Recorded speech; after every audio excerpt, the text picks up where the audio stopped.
Hello, this is Pastor Don Long, and once again you've tuned in to our Jewish Roots broadcast during these weeks. We are moving directly to our News from Another Perspective portion as we look at what has been going on, is still going on in the Middle East between Israel and Hamas in Gaza. You know, the Israelis have spent their money to try to defend their citizens. Israel would be happy to live in peace with its neighbors. As I mentioned last week, Prime Minister Netanyahu said that if Hamas would lay down its weapons, there would be peace.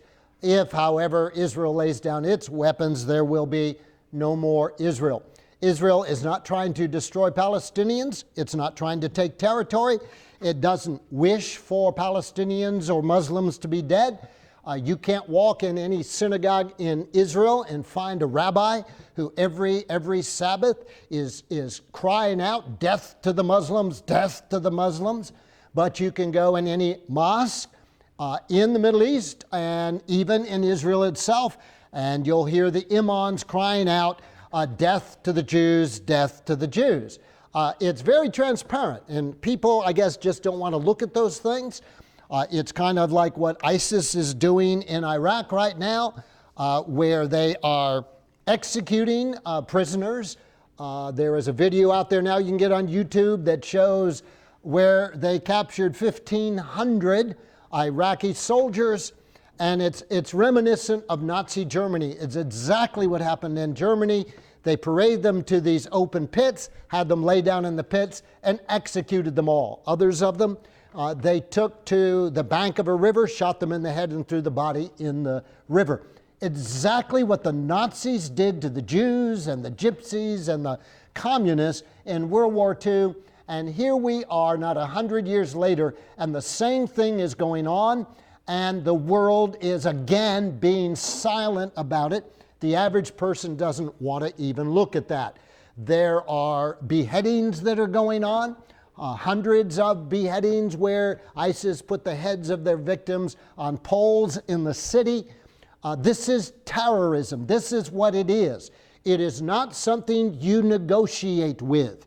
You cannot negotiate with people whose goal in life is to see you dead. It is not, I want twice as much land than you, I want more money than you, and I'll let you live over in your land, we'll live in our land.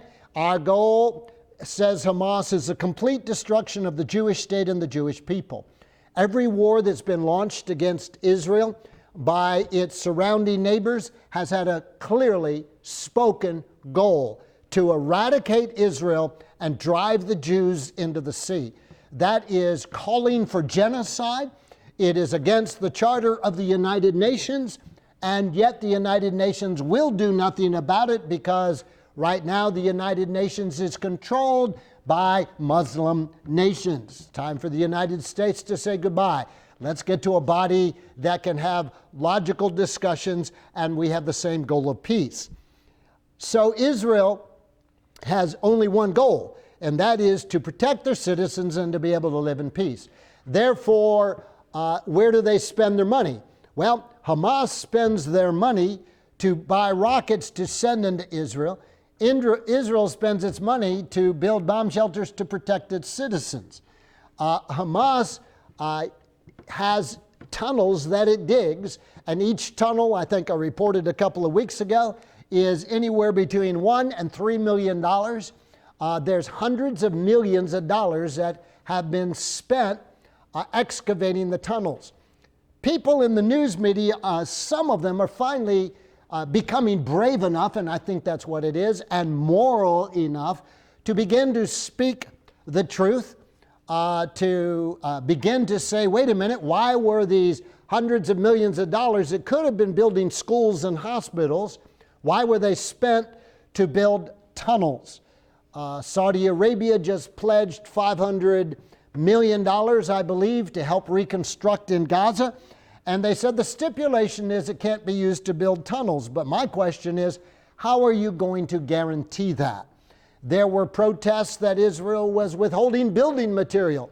And Israel says, look, we're shipping all this building material into Gaza. We're allowing it to go. Where did it go?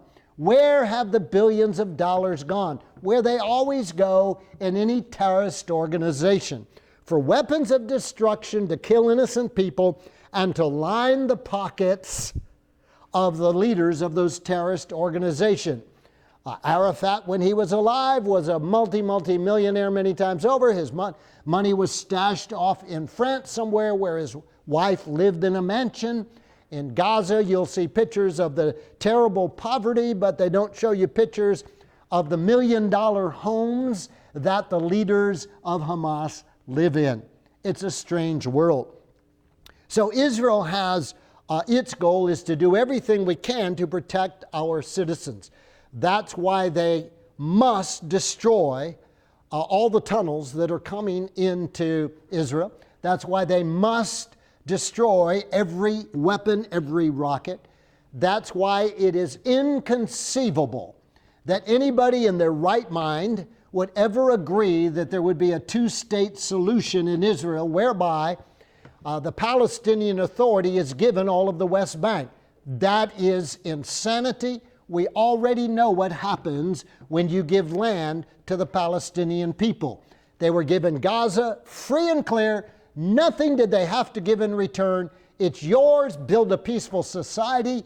And they built a war-mongering nation who spends its days attacking Israel. Why would you think that a Palestinian nation in the West Bank would be any different? And I think many people in Israel who used to believe in a two-state solution are waking up and saying, why would we want another Gaza right along the Jordan River? And I challenge any thinking person to give us any credible reason to believe that it would be other than that. One of the things that happens in Israel as soon as a rocket is fired from anywhere, but right now from Gaza, is the computers track where that rocket is headed and sirens go off in that town. If you're in the southern towns of Sderot, you have 15 seconds before that rocket is going to hit. You can be sitting there, you just, cut into your steak dinner. The siren goes off, you got 15 seconds to leave the front door of your house and get in that bomb shelter. 15 seconds. People say, well, why don't they leave? Well, many are leaving under that, but that's not the answer. The answer is you got to stop the rocket fire. Until that is there, you have to warn people. The Iron Dome system is an amazing system of defense. It tracks missiles that are coming and says, okay, that one's going to go into a field, that one's going to go into a forest, that one's going to go into a population, and they shoot that one down. An amazing, miraculous kind of defense. But that's how Israelis are living. And the sirens go off and everybody goes into a bomb shelter and then it's all clear. And then they go back about their business. Amazing. It's something that we can't conceive of. And so there are applications you can get for your iPhone, your iPad, called Red Alert Israel. And every time there's a siren, every time there's a red alert in Israel, this application automatically comes on. And you have, I think it's 3 or 4 warning sounds that come on your iPhone or come on your iPad. Any of you can get that. And my wife Donna has it on her iPad.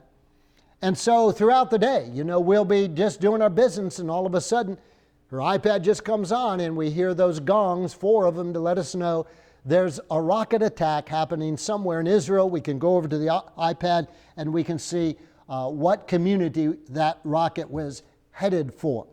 It's startling because of the 7-hour time difference. A lot of those attacks take place in what is our nighttime. And so it's quite a common event and has been over the past month for us to, in the middle of the night, in the dark bedroom, suddenly the light comes on with the iPad. And you hear those gongs and somewhere a rocket attack is happening. And so I wrote to my Israeli friends a letter recently to help them understand how I sympathize with them, how I'm plugged into that. And in today's broadcast, I want to share that letter with you. I titled it Red Alert. I guess the amazing thing was that the ceasefire lasted for more than a day.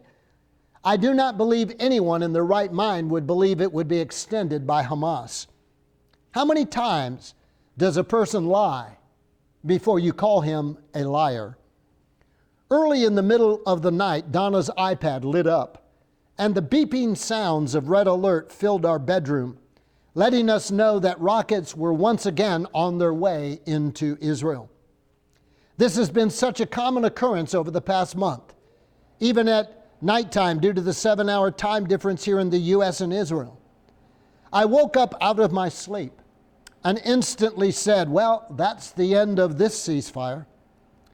To our family, the sounds of red alert through the day are not annoying, but a sober reminder that to our friends in Israel, this is the sound that their enemy is still actively seeking their destruction. Perhaps all Americans need a constant daily reminder that the West has an enemy whose goal is a total destruction of all that we value, and the destruction of the Jew first, and then the Christian. I cannot help but reflect on the day that Donna, Jordan, and I were sitting in Moshe and Rachel Saperstein's home in Gush Katif. What a beautiful community, so full of life. Dror Vanunu showed us around the community and took us through some of the hothouses where flowers were being exported around the world. Moshe and Rachel's home was an island of peace in a land of turmoil in Gaza. Yet all was not well. We visited the day after Prime Minister Sharon announced the unilateral disengagement from Gaza. We were stunned at the insanity of it. The land was prospering under the presence of God's people. Families were joining the communities despite the attacks from the Palestinians. I looked at the prosperity of Gush Katif, and I looked across the fence at the poverty of the Palestinians. And I wondered, do those Palestinians know that the Jews here are more than willing to teach them everything to prosper, everything to succeed, and to help them become successful? If only the Palestinians would learn to live in peace with their Jewish neighbors. However, that was not to be. In an insane attempt once more to give land for peace, Israel received war instead. We wept profusely as we watched Jewish people being dragged from their homes in Gaza, as we watched teenagers weeping over the unthinkable. Their own government was evicting them from their own homes, and they had done nothing to deserve it. Such pain, and for what? Can anyone see now the insanity of thinking that a Palestinian state in the Shomron would be any different than what we see in Gaza? Do you seriously think that there would not be underground tunnels coming from a Palestinian state into Jerusalem? The only way red alert will stop sounding is to ensure that there are no rockets in Gaza to fire. No nation on earth would live with daily rockets being fired from a neighbor. No nation on earth has a right to demand that Israel live with it, or that Israel respond proportionately. Yet there is hope. Not in the halls of Congress, not in the assemblies of the nation, not in man's peace plans. There is another sound, if you listen, that overrides red alert. It is the sound of Mashiach. Surely his approach is near, and Isaiah 2:3 will be seen. For out of Zion will go forth Torah, and the word of Adonai from Jerusalem. When the sirens are sounded, or you hear the red alert, listen and see if you can hear the sound of the shofar in the distance. Then and only then will there be peace. Shabbat Shalom, Pastor Don and Donald Long. You see, this is not simply a war over land. It's not a war over political ideologies. It is a war against God and God's people. There is no rational, logical way to understand that in a world, a global world like ours, that a people group that is less than 1% of the world's population should be so maligned, so accused, so rejected. There's no logical, psychological reason for it. There are no atrocities to react to coming out of Israel, but even if they were, what's going on in this world? People who say, well, you know, innocent children are being killed. Why aren't you on the streets marching against what's going on in Syria? 1,800 Syrians killed in 1 week. Why? Why aren't you in the streets marching against ISIS?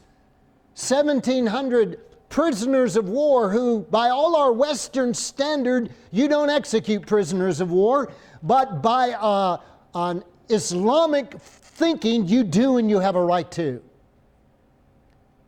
When we fight in the West, you capture prisoners, and now you're a prisoner, you're my prisoner, and I take you to, yes, a prison compound, but I feed you and I clothe you and I make sure that you got basic necessities, and I allow the Red Cross to come in and check it. But that is not what's going on in Islamic countries.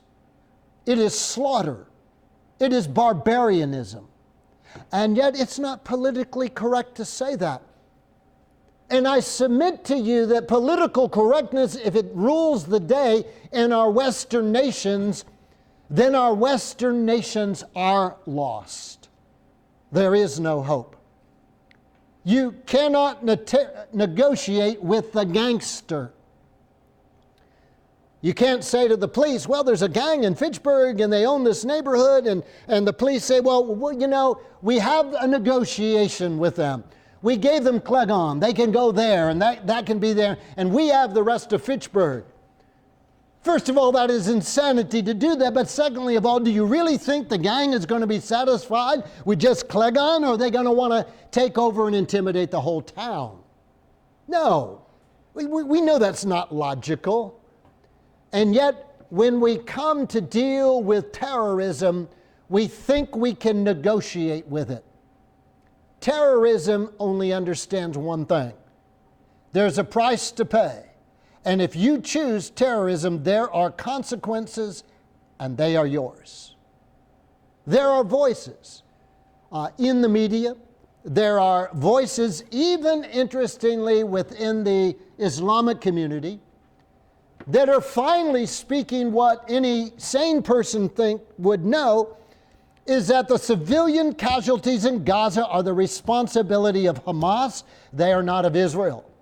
Israel said, we're going to take out that building. Hamas said, go put people near it. Hamas hid rockets in schools. Well, then don't complain when the school gets bombed. By the way, in one of those UN schools where pictures were taken of the dead bodies that were there because of an Israeli airstrike, a reporter who's now out of Gaza said they have evidence, photographic evidence, that the bodies were in the street where the explosion was. They carried them into the schoolyard. Have you wondered why the only pictures coming out of Gaza are of children crying, mothers weeping, buildings burned out? And the only pictures coming out of Israel are of their tanks firing? You don't have any pictures of Hamas fighters shooting at Israeli troops. Why not? You don't have any pictures from the press of Hamas rockets being fired, hundreds a day. Surely the photographer could have captured a picture of one of them firing a rocket. Why not? Because Hamas won't allow it. If you are a reporter in Gaza and you dared to report such a thing, you're risking your life because you may very well be assassinated, but at a minimum you will be expelled from Gaza immediately. And so we're finding some foreign reporters who are getting a little brave, the Japanese reporters, Indian reporters, who filmed Hamas setting up a rocket launcher in the courtyard of the hotel where they were staying. Were they hoping that the IDF would fire a missile to take out that rocket launcher and maybe blow up a reporter? They filmed it. They kept the film to themselves. They didn't release it until they got out of Gaza. Why? Because the reporters are afraid they'll be executed. Come on, when are we going to stand up? But the amazing thing to me is that in Egypt, we now have Muslim Egyptian newscasters who are accusing Hamas of being responsible for the war, of accusing Hamas of being responsible for the civilians that are being killed. It is so blatant that even the Arab news media is beginning to say things like that. Wow. Do you think it's about time that our own State Department would say, we hold Hamas accountable for every civilian casualty? Israel has told you what you need to do. We hold them accountable. It's about time that we could have news reporters here who, when they go to interview doctors in the hospital in Gaza, don't allow the doctor to say, all we're doing is trying to do these operations and the Israelis are firing at us.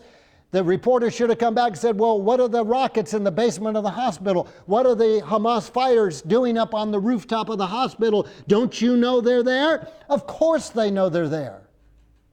But insanity and political correctness seems to rule the day. That's changing. That's changing. And if any of the wars that Israel has had to fight in her defense, this war has finally begun to break loose for people the reality of what's going on. I believe you and I need to hold our press accountable. We need to write letters. When I see something in the Telegram where a person says both sides hate each other, I write a letter and say that's not true. One side wants the other one dead. That side wants the other one to live in peace. They're not mutually, two people that mutually hate each other.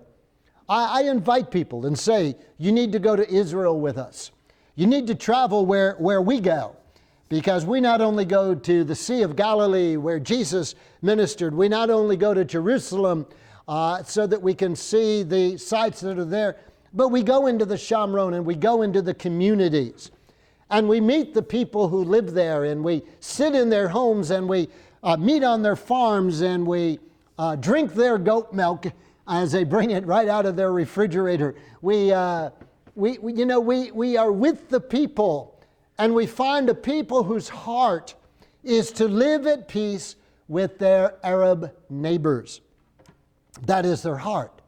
But we find in the fact is they're surrounded by people who hate them.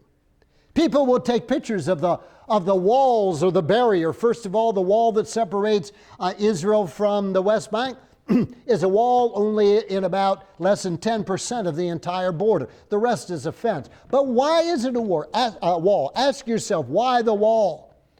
And the wall was put there because Palestinians were shooting at drivers on the street. You're driving, simply minding your business from point A to point B on the main road to go into Jerusalem, and Arabs are climbing on the top of buildings across the way and shooting at the cars. So Israel builds this humongous wall, and now the shooter on the top of the building cannot see the cars. You can drive in safety, but the world prints pictures of it, and some call it an apartheid wall.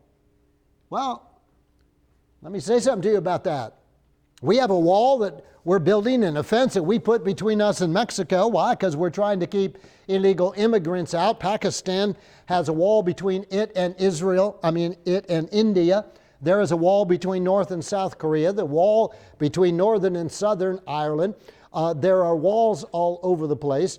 Saudi Arabia is planning to build an extensive wall to keep people out. Why can't the Israelis have a wall? The interesting thing is, Israel's not building a wall to keep immigrants out. It's not building a wall because you might come over here and take our job. It's building a wall to keep you from shooting us, to keep you from killing us. And yet the world can't see that. Is there any hope? Well, I think it's in what I said in my letter. If you are a Bible-believing Christian, you know the Bible speaks about the end times. If you've read the Left Behind series or watched the videotapes Left Behind, you know that history is moving towards a conclusion. And before that conclusion can take place, we're going to enter a period of tremendous tribulation. Yeshua said that. He said, in fact, the hearts of men will melt in fear. Things are going to happen that will absolutely cause the average person to have a heart attack in fear of the demise of society, of the cruelty of man against man. The Antichrist will rise and seek to destroy all people who love God. But the hope is in the Messiah. It's in Jesus Christ of Nazareth, who said, I am coming again. And so in these broadcasts, as we talk about all that's going in the world, and it can be like a rather dismal thing, and we need to be aware of it, but the answer is not in political correctness, and the answer isn't that we'll all get together and sit around a peace table. The answer is that the King of Kings, the Lord of Lords, is coming, and He will come and defeat evil. He will not negotiate with evil. He will eradicate it, and He will rule for 1,000 years from Jerusalem, and then, and only then, will there be peace. As the Apostle John says, even so, come, Lord Jesus.